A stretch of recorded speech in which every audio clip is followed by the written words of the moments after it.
আমরা উচ্চাকাঙ্ক্ষী মানুষ। ছলনাময়ী ভবিষ্যতের পেছনে ছুটতে গিয়ে আমরা ভুলে যাই বর্তমানের প্রদীপটি জ্বালাতে। ব্যস্ত হয়ে পড়ি অপরিচিত ভবিষ্যৎ আয়োজনের সমারোহে।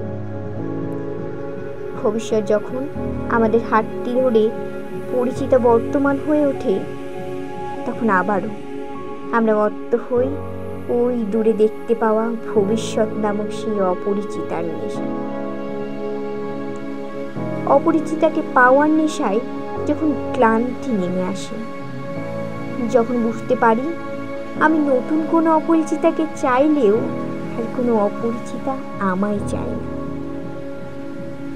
যখন উপলব্ধি ঘটে সামনে সেই সুদীর্ঘ ভবিষ্যৎ নামক রাস্তাটির দৈর্ঘ্য আজ বড়ই ছোট, প্রস্তুত নেই বললেই চলে।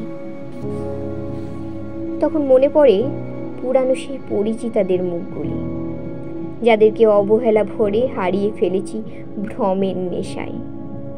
কি জানি আজ তারা কোথায়, কেমন আছে, কি বা করছে।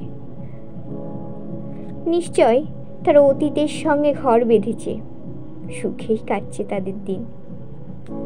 আমি আজ শুধুই তাদের জীবনের দর্শক মাত্র। আমার স্মৃতির কোটায় তারা থাকলেও তাদের স্মৃতির কোটায় আমি হয়তো নেই। কেননা তারা আমাকে তাদের সবটুকু সময় উজাড় করে দিলেও আমার সময় হয়নি তাদের দিকে বিন্দুমাত্র দৃষ্টিপাত করার। কোনো সুন্দর জলছবি এঁকে আসতে পারিনি আমি তাদের ক্যানভাসে।